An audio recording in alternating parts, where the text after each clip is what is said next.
Au sommaire de cette édition, le ministre de l'Économie et des Finances a lancé officiellement ce matin l'opération spéciale de délivrance de permis urbains d'habiter, PEIH et d'attestation d'attribution de parcelles AAP. Au total, 127 sites de 49 promoteurs immobiliers répartis dans 8 régions du Burkina Faso sont concernés par cette opération. Le lancement à suivre dans ce journal.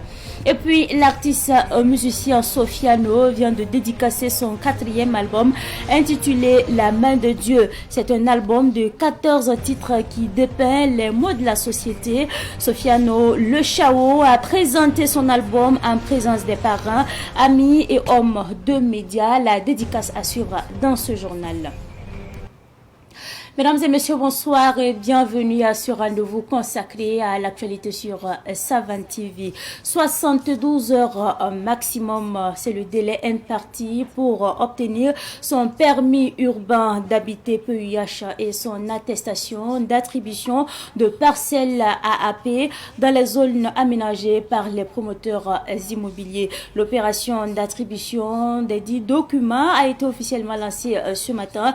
Cette opération concerne uniquement les 180 000 parcelles des 49 promoteurs immobiliers retenus et c'est un reportage signé Fatih Sankara et Gamila Sawadogo. Ouf de soulagement pour Félix Ouedraogo. Après plusieurs années d'inquiétude, Félix Ouedraogo, résident du quartier Garguin de Ouagadougou, est aujourd'hui détenteur de son permis urbain d'habiter. C'est vraiment un jour, j'aurais dit, de grâce parce que depuis longtemps, nous attendions en tout cas ce titre-là, puisque ça fait plusieurs années, on avait souscrit et on attendait nos titres. Et aujourd'hui, on peut remercier les plus hautes autorités pour les efforts consentis. Il faut dire qu'au niveau de la démarche, on a eu à fournir les pièces et payer le forfait et on nous a remis en tout cas notre titre, un PEIH. Tout comme Félix Ouedraogo, des milliers de Burkinabés dont les sites ont été retenus dans le cadre de l'opération spéciale de délivrance de PEIH pourront également l'obtenir en seulement 72 heures. Nous avons prévu un délai de 72 heures maximum, je dis bien maximum.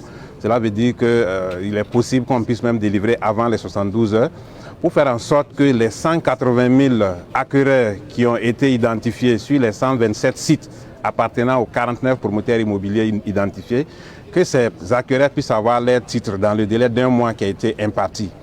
Et je précise que ce délai d'un mois concerne la première phase. Et bien sûr, les sites identifiés aussi concernent la première phase. Le ministère en charge de l'urbanisme continue de travailler pour voir quels sont les promoteurs qui remplissent encore les conditions et pour quels sites pour que nous puissions continuer l'opération. Je précise que vous n'avez besoin d'aucun intermédiaire. On vous a dit que c'est en 72 heures on délivre. Tous ceux qui délivrent sont sur place ici. La procédure d'acquisition des attestations d'attribution de parcelles et des PEIH a été simplifiée par la Direction générale des impôts. Il suffit de renseigner les informations des terrains nus ou bâtis sur la plateforme ititre2.dgi.bf avec la quittance de paiement des sommes forfaitaires, la CNIB et l'acte d'acquisition du bien immobilier. Lorsqu'il réunit ces 3 pièces, il va sur la plateforme. À partir de n'importe quel navigateur, la plateforme va s'afficher et c'est assez intuitif. Il y a 4 rubriques. Il y a une rubrique qui concerne l'identité de sa personne. Donc, il va renseigner nom, prénom, etc. Il y a une autre rubrique qui concerne des informations sur le terrain. Après, il y a une 3e étape qui va consister à attacher les fichiers, c'est-à-dire ce dont on avait parlé, l'acte d'acquisition de la parcelle, la quittance de paiement et sa CNIB. On va lui demander de joindre. Il va scanner et puis joindre. Et une fois qu'il a joint, la dernière étape, c'est un engagement. Il s'engage que toutes les informations qu'il a fournies sont réelles. Lorsqu'il coche là-bas, c'est bon. Il va recevoir un message qui lui dit que sa demande a été reçue et va être traitée dans les meilleurs délais. Dans tout le processus, il y a 2 contacts. Le premier contact, c'est lorsqu'il va pour payer juste. le coût forfaitaire, parce que là, il peut le payer dans toutes les caisses des impôts. Et le deuxième déplacement, c'est pour venir récupérer son PUH. L'opération spéciale de délivrance de PUH et d'attestation d'attribution de parcelles se fera en 1 mois. Elle concerne 8 régions du Burkina. Pour le moment, rien n'est précis sur le sort de ceux qui ne pourront pas le faire au cours de ce mois. Pendant ce temps, des habitants de la zone non-lotie de Koumdagnoré, dans l'arrondissement 8 de la ville de Ouagadougou, sont contre le promoteur immobilier de la société immobilière ATTP. La pomme de discorde, le non-respect des engagements de la convention qui lie les propriétaires terriens et les résidents de la société. Sur 765 concessions recensées, seulement 450 ont été attributaires de parcelles. Selon bien sûr les plaignants, ils ont animé une conférence de presse le samedi dernier et nous restons justement avec vous, Fatih Sankara. L'affaire suit son cours en justice, mais les propriétaires terriens et les potentiels acquéreurs des parcelles de la zone non lotie de Koumdagnoré, dans l'arrondissement 8 de Ouagadougou, ont décidé de briser le silence. Tous résidents de la localité, ils affirment être spoliés par le promoteur immobilier de ATTP. Pour ces mécontents, ils incriminent la société ATTP d'avoir violé les clauses de leur convention. Une convention, selon leurs propos, qui devrait leur permettre d'avoir des parcelles à Koumdagnoré. Mais le promoteur immobilier veut les délocaliser à Gouma, à Tangé d'Assouri. La zone non lotie de Koumdagnoré, arrondissement 8, secteur 34, traverse une crise sans précédent. Des centaines de familles ont investi leurs économies pour acquérir des lopins de terre. Se retrouvent aujourd'hui dans un désarroi total. Depuis des décennies, ces familles ont acheté des terrains auprès des propriétaires terriens dans l'espoir de construire un toit pour abriter leurs proches. Malheureusement, depuis 2018, les dysfonctionnements liés à la gestion de ce lotissement par l'ex-promoteur immobilier ATTP ont plongé ces familles dans une profonde détresse. Malgré les conventions établies, de nombreuses parcelles ont été attribuées à des tierces personnes au détriment des propriétaires initiaux. Ces attributions se sont faites sous le prétexte fallacieux d'une insuffisance de parcelles disponibles, créant ainsi une situation de grande injustice. Les propriétaires de terrains non lotis se voient contraints de céder leur propriété aux nouveaux acheteurs et être relocalisés sur un nouveau site à Gouma, dans la commune de Tangé d'Assouri. Il est à noter que le site de Gouma ne figure dans aucune des conventions. Cette situation est inacceptable et constitue une violation flagrante de nos droits. Les plaignants demandent aux autorités d'agir urgemment sur leur situation. À la solidarité nationale pour soutenir notre cause, car des veuves, des orphelins et des personnes vulnérables gémissent du fait de cette cruauté. Et faire pression pour une résolution rapide et diligente de cette crise. Nos familles comptent beaucoup sur l'aide et la compassion de tous pour retrouver espoir et dignité. Contacté, le promoteur de la société immobilière ATTP promet apporter une réponse les jours à venir. Après donc ce reportage sur les habitants de la zone non lotie de Koumdagnoré, nous parlons des journées patriotiques, 72 heures de journée patriotique, de dons de sang au profit des forces de défense et de sécurité et des volontaires pour la défense de la patrie, de courage de caniveau. C'est une initiative de l'Association pour le développement et l'environnement et le mouvement burkinabé pour l'inclusion en collaboration avec d'autres associations. Les activités se sont tenues du 12 au 14 juillet dans les quartiers Padoua et Ouaga 2000. On fait le point avec notre reporter Pakisma Makiam Ououtrago.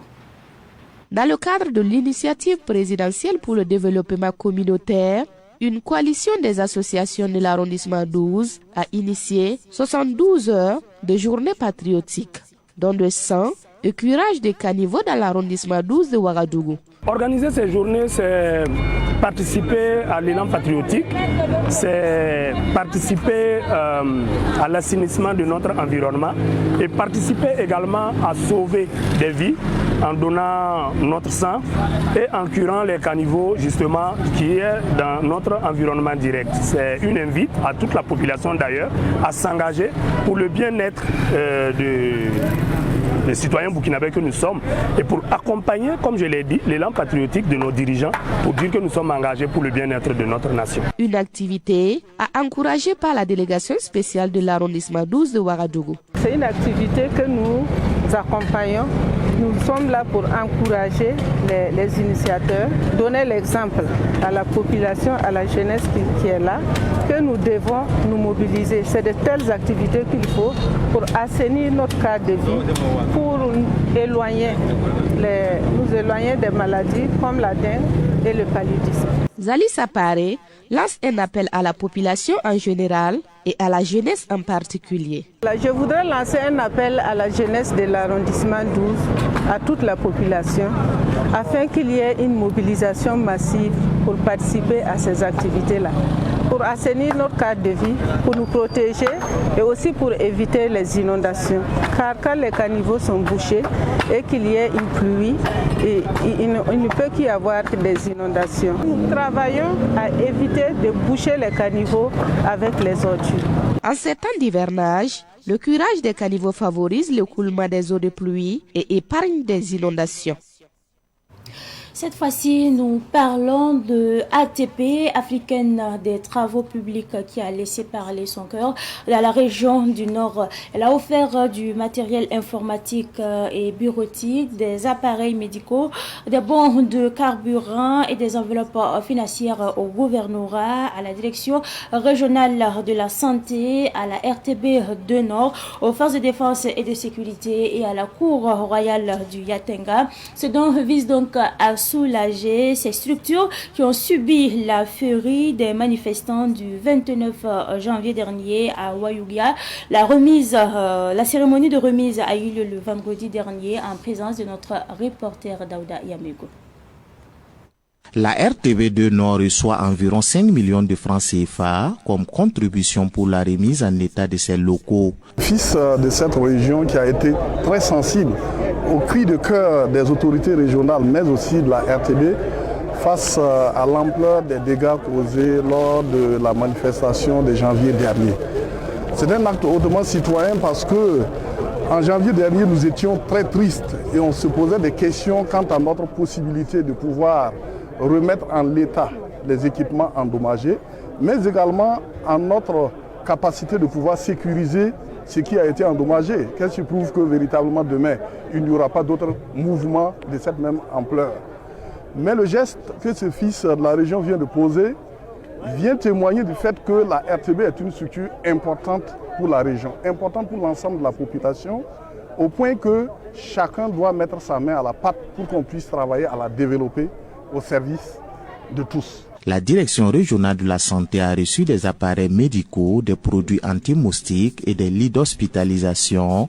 La Cour royale du Yatenga, une enveloppe financière d'1 million de francs CFA. Les FDS, un bon de carburant de 10 millions de francs CFA. Le gouvernorat, 2 ordinateurs et un lot de mobilier de bureau. La valeur du don s'élève à plus de 32 millions de francs CFA. Depuis un certain temps, comme vous avez tous constaté, les difficultés de la région. Et donc nous ne pouvons pas rester à marge. Nous ne pouvons que contribuer à notre façon pour résoudre un tant soit peu les difficultés. Et c'est ainsi qu'avec la détermination, il faut le dire, de monsieur le gouverneur, qui nous interpelle très souvent quant aux différentes difficultés que connaît la région. Et lors donc des événements, comme il a dit, de janvier où RTB a été saccagé, et il nous a interpellés aussitôt. Et quand il nous a interpellés, nous avons donné notre accord pour résoudre le problème. Cet élan de solidarité de l'ATP, l'Africaine des Travaux Publics, est salué par le gouverneur de la région du Nord. Si vous écoutez le président du FASO, chaque fois, c'est le fonds de soutien patriotique, c'est l'engagement patriotique et la participation citoyenne. C'est ce qu'il a prouvé aujourd'hui. Donc ce soir-là, nous sommes satisfaits et nous lui témoignons tout notre remerciement et notre gratitude. C'est également un signe fort pour les autres fils de la région et de par le Burkina tout entier. Rappelons que la RTV2 Nord et la Cour royale du Yatenga ont été visées par les manifestants le 29 janvier 2024. L'Africaine des Travaux Publics, la société donatrice, est spécialisée dans la construction des travaux publics.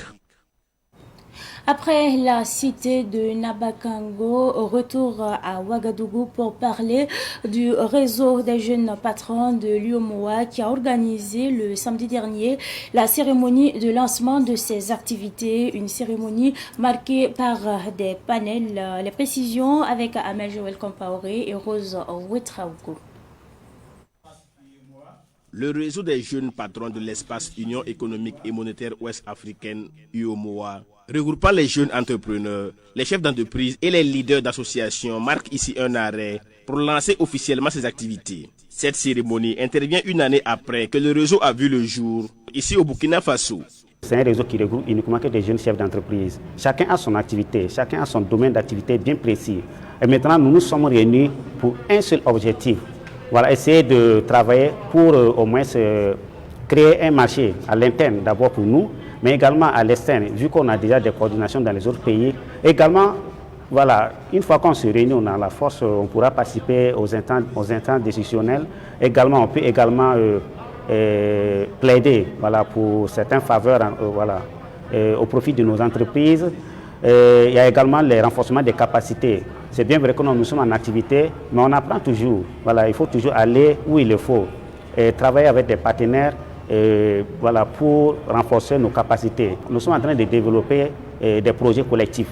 Voilà, et ces projets collectifs seront mis en place, voilà, pour également, voilà, permettre à l'ensemble des membres de travailler dans ces projets-là. Puisque ça peut être des entreprises voilà, que nous allons mettre en place.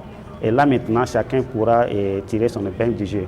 Cette cérémonie de lancement a bénéficié de l'accompagnement du ministère en charge de la jeunesse et de l'emploi. Je suis venu représenter Dr Bouaka Sawadogo, ministre des Sports, de la Jeunesse et de l'Emploi, pour féliciter et encourager effectivement cette initiative.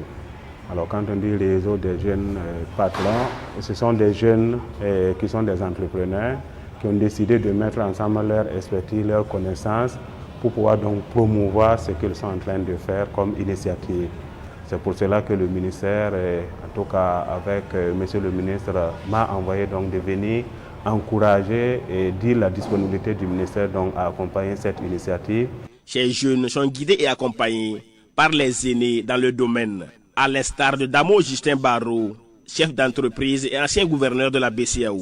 Lorsque on m'a demandé donc de venir, je n'ai pas hésité 2 secondes, je suis venu et j'avoue, je suis séduit des jeunes conscients qu'ensemble ils peuvent terrasser des montagnes. Je suis tout à fait à l'aise parce que des jeunes qui cherchent des clients, j'adore par rapport à des jeunes qui cherchent des patrons. La cérémonie de lancement des activités du réseau des jeunes patrons de l'espace UEMOA au Burkina Faso s'est tenue sous le thème « Crise sécuritaire et PME affectées. Quelle forme d'investissement pour une relance économique ?»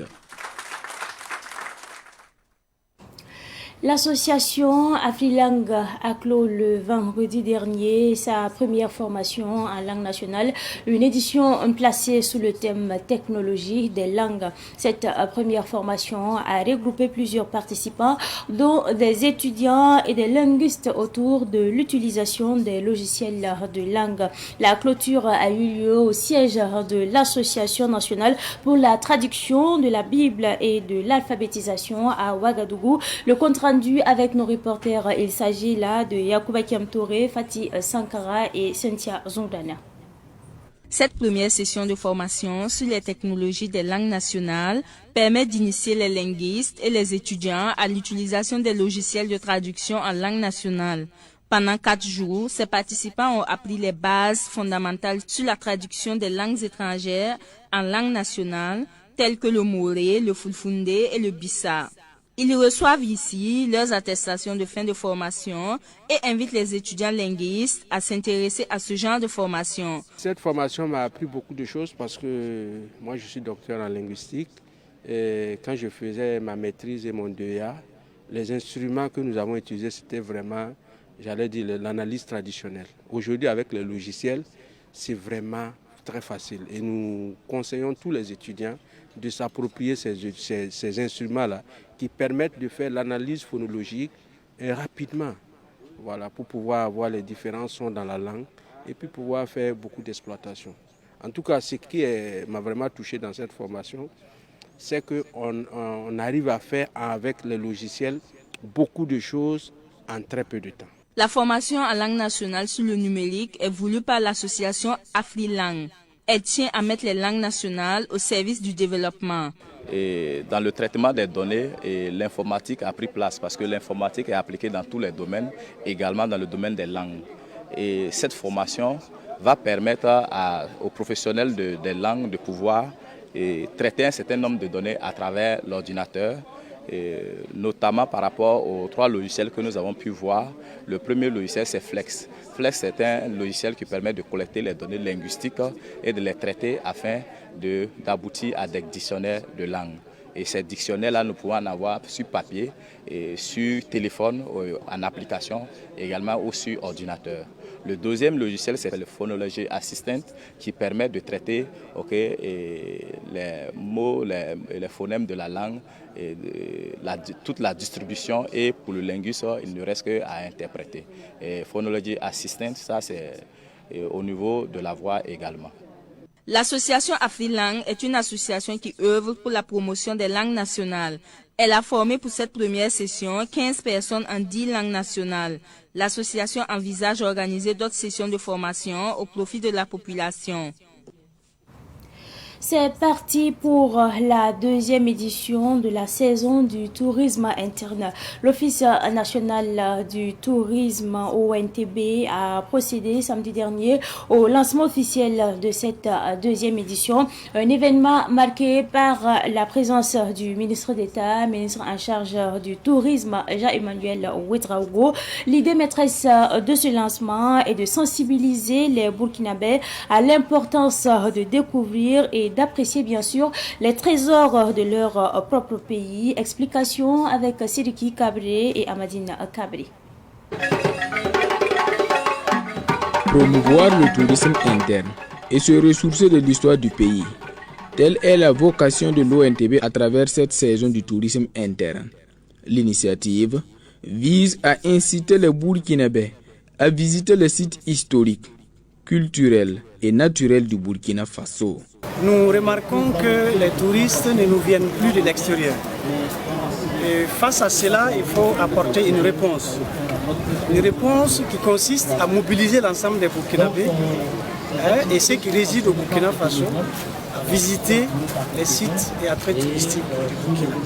C'est vraiment mettre l'accent sur ce volet tourisme interne, car nous pouvons amortir un peu le choc créé par cette crise sécuritaire. C'est dire au monde entier que le Burkina Faso est un pays riche de sa culture, riche de ses valeurs et qui est toujours accueillant et qui est toujours fréquentable.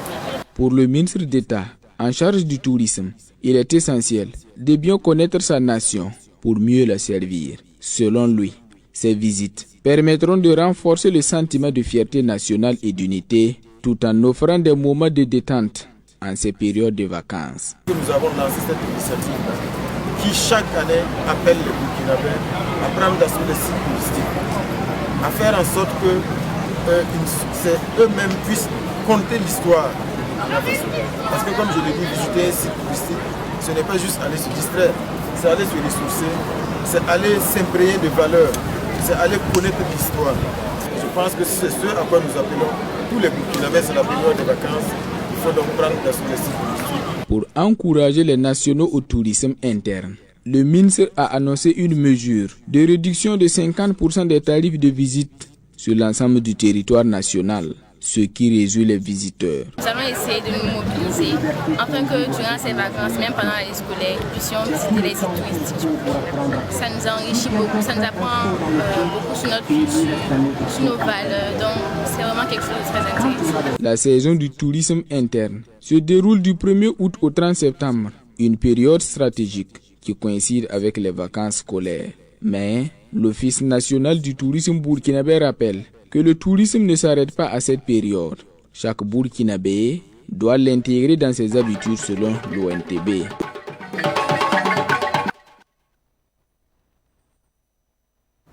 Le sport est également au menu de l'actualité de ce soir et nous parlons justement de la Coupe du Faso. En rapportant son 15e titre, l'étoile filante de Ouagadougou EFO est la première équipe à réaliser un doublé avec l'histoire de la compétition avec le même entraîneur. La finale de la Coupe du Faso s'est déroulée hier au stade municipal Dr Issoufou Joseph Konombo sous le regard du chef de l'État, le capitaine Ibrahim Traoré. Retour justement sur cette grande finale avec Samuel Moko.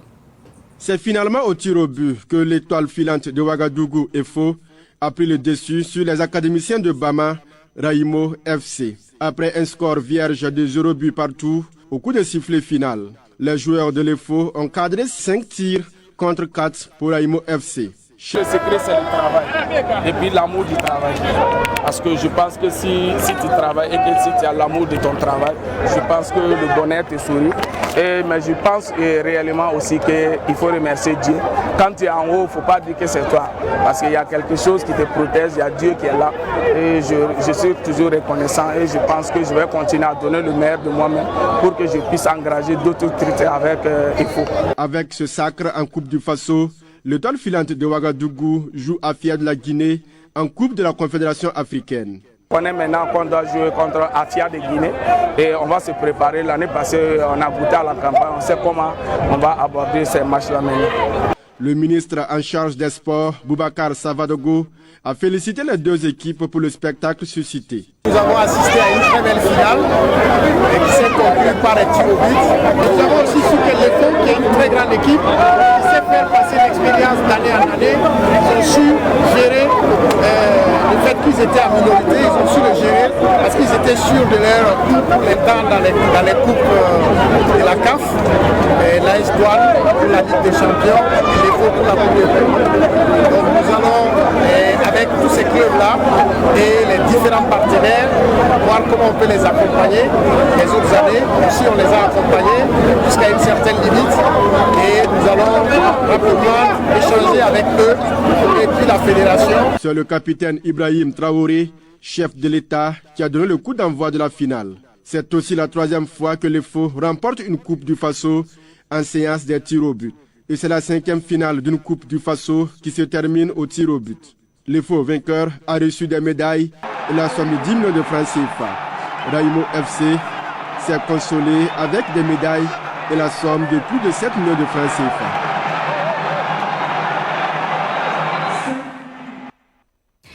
Un peu d'ambiance pour refermer ce journal et nous parlons donc de la musique. La main de Dieu est le 4e album de l'artiste musicien Sofiano, de son vrai nom Sofiano Kanazwe, composé de 14 titres et une introduction qui porte le nom de l'album. Cet album aborde des thèmes tels que l'amour et les bienfaits de Dieu. Il a été présenté justement à la presse ce week-end à Ouagadougou en présence de Madinatou Ouedraogo et Sidiki Kabri. Les espoirs se heurtent aux dures réalités de l'existence. L'album musical La main de Dieu.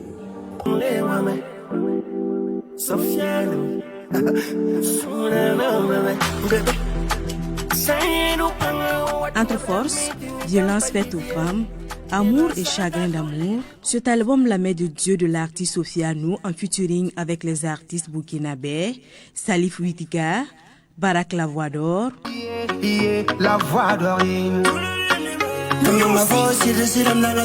Emile le chanceux et Nabaloum est bien accueilli par les acteurs du showbiz. C'est du Sofiano encore, comme on aime bien.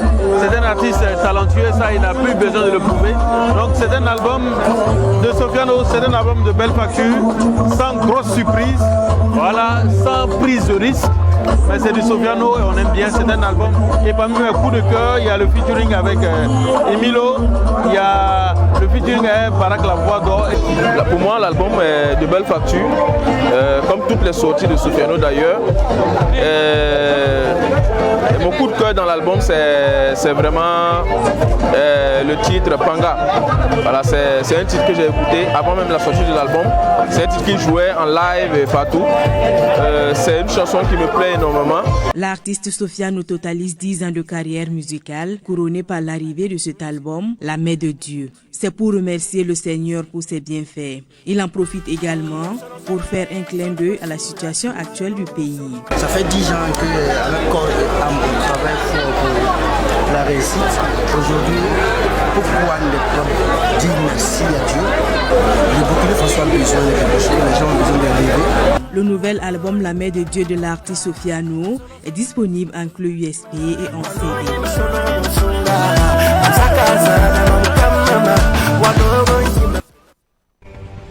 Dans la vie, il ne faut jamais se désespérer. Il faut toujours et toujours persévérer.